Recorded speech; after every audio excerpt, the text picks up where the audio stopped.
This sheet of paper is designed to help you understand not vocal technique, but something that we call logopedy.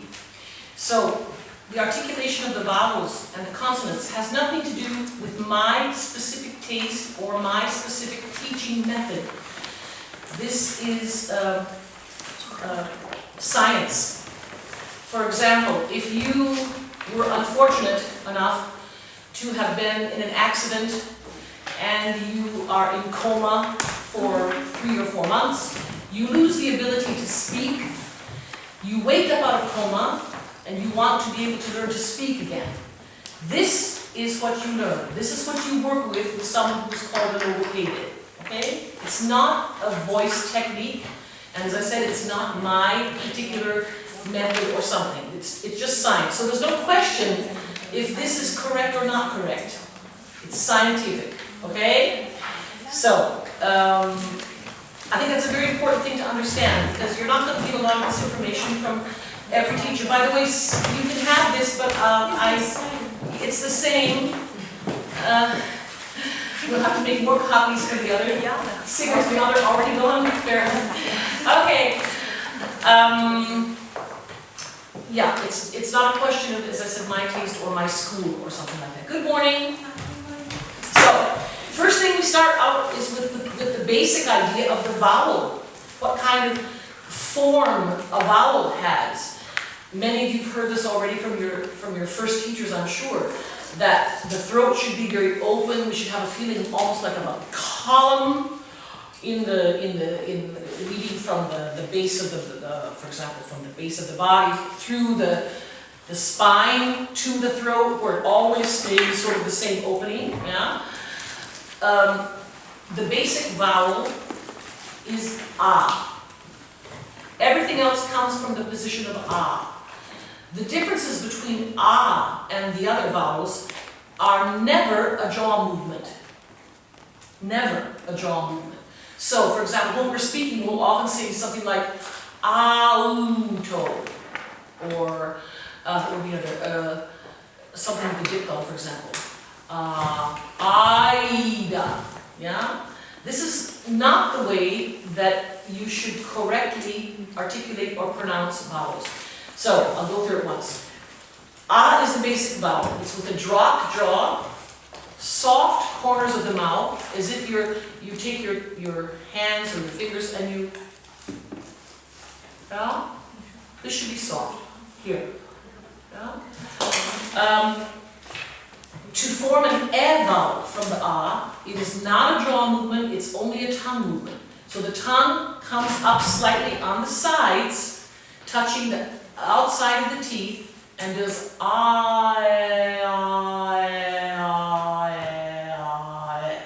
and not I.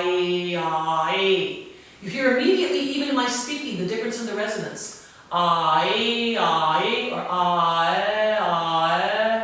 All you hear there is a change in the vowel, not a change in the resonance. And that's very important. Okay. Same thing with E. I. The tongue comes a little bit higher. It touches the inside of the upper teeth. The outside of the tongue. I call it like the wings of the tongue.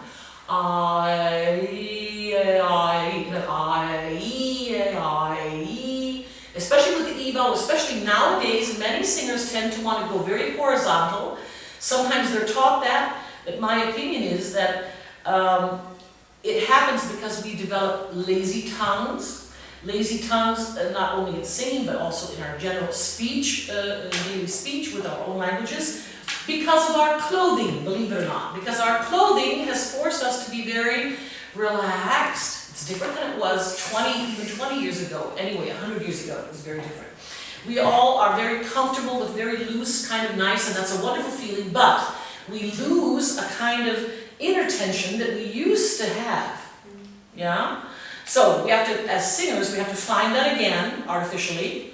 Hopefully take that over into our regular lives with us, but that's not the most important thing. The most important thing is when we're on the stage for our purpose, that we have a kind of posture that is erect, proud, a little Victorian in a way, yeah? And then the tongue will start working. As soon as we're like this and the tongue can't work properly. You understand? Because this is also a kind of closure. As soon as something's closed and not open, we can't really react the way we should. Yeah? If I'm going too fast, please tell me. I'm sorry. It's a lot of information. Okay. So, we talked about A, and E. Are there any questions about that yet? Oh, I'll mention one other thing. If you do in this way that I'm explaining right now, E, and your E sound like it's not because it's not correct, but it's because you've trained your tongue to be lazy, so the tongue can't react the way it should yet. So what will happen is you stick with this knowledge, you do it the way you know you're supposed to do it, and your ears will be frustrated, and they will be frustrated. They will say, but I'm not saying an I'm not saying an E. It's With the time, your ears will become so frustrated, they will force your tongue to make the right movement. That's the way that works. And it always works. It works with everyone. Worked with really, up to now, thousands of singers, and it always works. So it's not a question of it being, achievable or not. It's achievable. But you have to go through this frustration of it not being the way you want it to be. And then not deciding to make an E that I'm going to make it. It should only be a thought. You make and you let the tongue react, and if it's at the beginning, let it be and your ears will say, no, I don't like that. It's not an E, it's not an E, it's not an E. It's not even a round E, it's an yeah? But the tongue has to have time to react, Okay. The same basic idea with O and U. It's also basic and the thing that changes the are the lips. So, you ever see these little kissing fish? They're called gouramis, kissing gouramis. They do. The lips have to be very plastic, very pliable. They can't be stiff. Some of us like to stiffen for kind of holding it in a way. Also, another thing you can try, if you can take your lips and you can flutter them, I have lipstick now. And it doesn't change the sound. If I'm holding my lips, you hear immediately the difference, So if the resonance doesn't change, the sound doesn't change, then your lips are in the correct position. The lips are a little flared for O and not pierced. Same thing with U. A lot of singers want to sing with the chin, and it's not the right resonance. It will sound like a different voice because it's a speaking position. Not O. The classic U is very similar to the German O, like und or hund. Not Okay? Are there any questions about that right now? I have a question. Yes. About the vowel. Is it change when you pronounce the vowels? It will change, but it's not something that you change. It will change on its own. Yes. And it's a very advanced thought. The position of the larynx. The larynx is actually the organ that articulates the consonant. That articulates the vowels. What we're doing now is a little bit sort of a beginner and not yet really advanced kind of knowledge, believe it or not. We have to still make and form the vowels. Eventually what we do, and I wrote that here for vowel advanced, after you have flexible lips and flexible tongue, and they can form any of these vowels that you want, then what you do is you only think, and your tongue and your lips react. And what happens is the larynx will produce the different form, because in the larynx the form of the different vowels is very different. E is rectangular on its side, for example. E is like a little square. U is a small round. O is an oval. A is kind of like a curved rectangle standing this way. But this will happen on its own. Sometimes if it doesn't quite work, it's good to know that, but it's not necessary for that. Because the larynx will work on its own if the tongue and the lips are agile, and not holding it somewhere or other. It will happen on its own, really. It's a good question. Okay. Darf ich auch was fragen? Ja. Bei O und U, was macht die Zunge oder wo liegt die? Die Zunge sollte immer, auch bei E und I, immer die untere Zähne hinten berühren.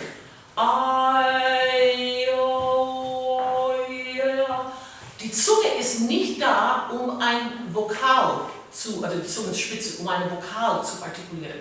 Nur die Flügel der Zunge bei I und Ä gehen ein bisschen hoch oder mehr hoch.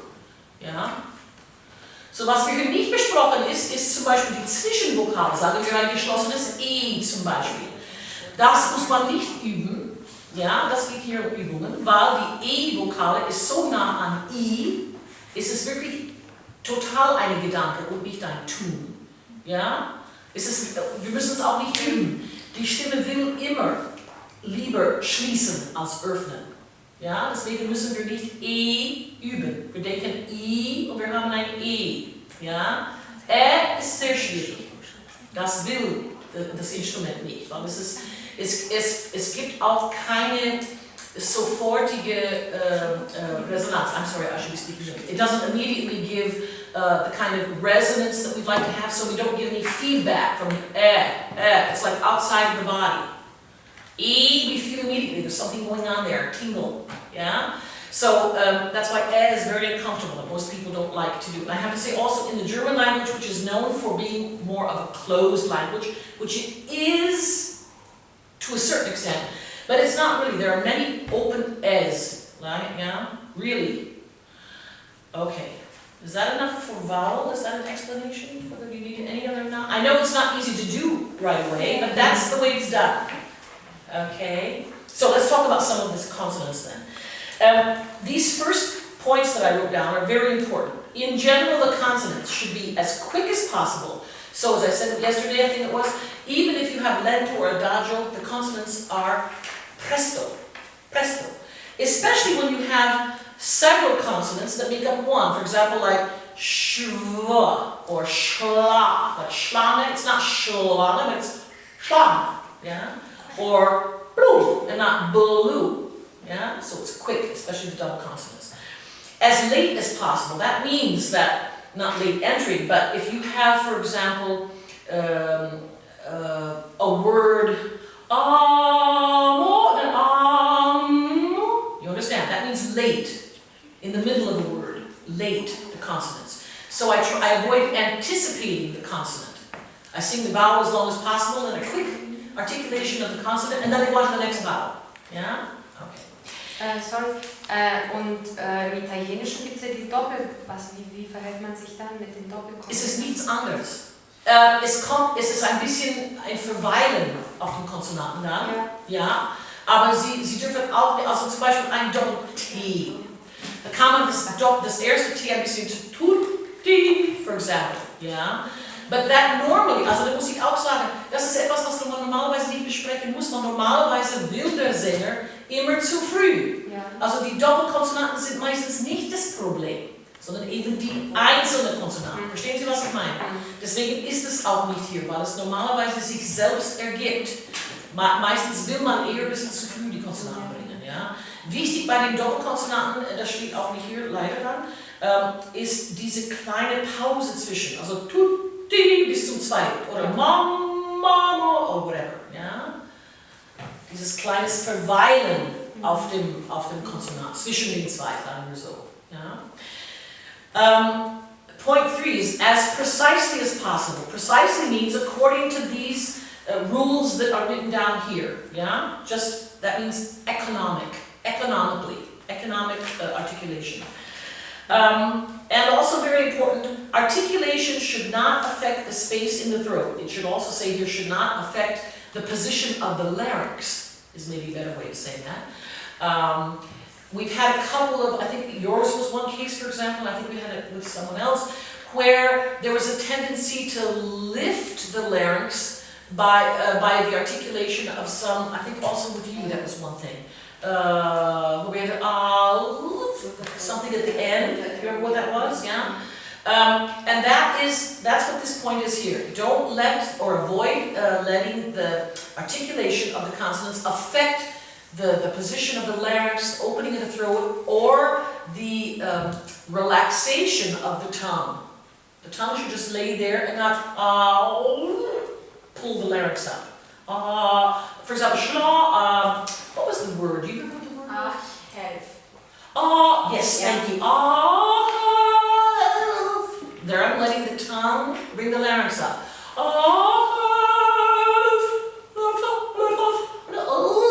Yeah? You understand the difference? That's what that means, this number 4. Okay.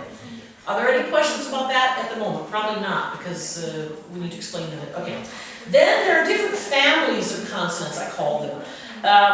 One is the tongue tip consonants. These are every consonant that should be articulated only with the tip of the tongue. No jaw movement, no upper lip movement, or anything else. Okay? And that is L, R, M, D, T, Th, V.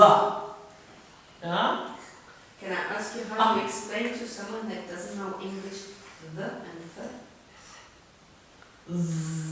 The is similar to a d, so we have a the, but it's more than it's the middle and the tip working together, and not just the. D is more the middle of the tongue, just behind the tip.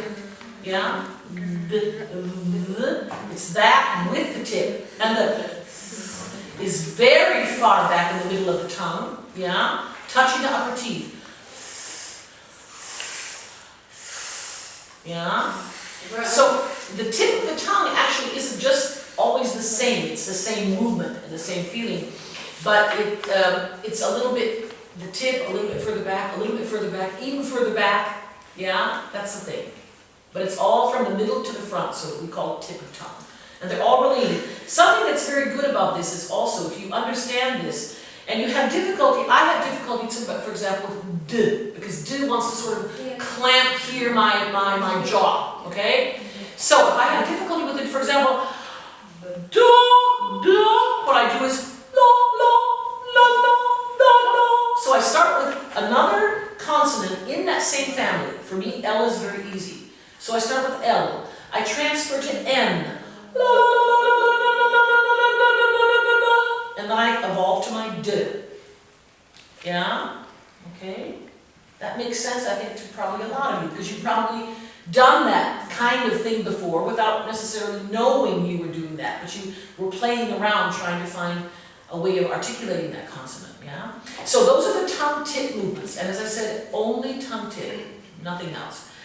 Can I have? Yes? With the D, do you have also a contact with your tongue on the N position? It helps sometimes in the singing to have this feeling of, like I said in the Greek word language, NT, yeah? No. It just sort of helps us send the air. The is easier to connect with than the kind of stopped, kind of stops, yeah? So it's good to think of the NT if you need it. I don't like to put it here as an example because that's something that's not a basic or a standard knowledge. That's something that needs to be put in extra if there's a problem somewhere. Yeah, but no, it's a very good question. It's often good to use. Because there are different D's, the English D and a French D. Yes. Some of them are a little softer. Yeah. Those are nuances. This is just basic standard consonants that usually can be used everywhere. Yeah. Everything else is like we say, sort of frosting on the cake. Yeah, just a little bit more. Also, for example, we don't have anything here for Russian language, for example. Yeah, but this is like standard Italian, German. Yeah, okay. The next family of consonants is the back of the tongue or the root of the tongue. The back of the tongue is better than root because root seems to be so low, but the back of the tongue, where it comes up and touches the hard palate. Yeah. Actually, it's the end of the hard palate. It's where the uvula, just in front of the uvula. You know this little punching bag in the back of the throat? Just in front of that. And it does ga, ka, na, so, for example, an aria that's a favorite thing.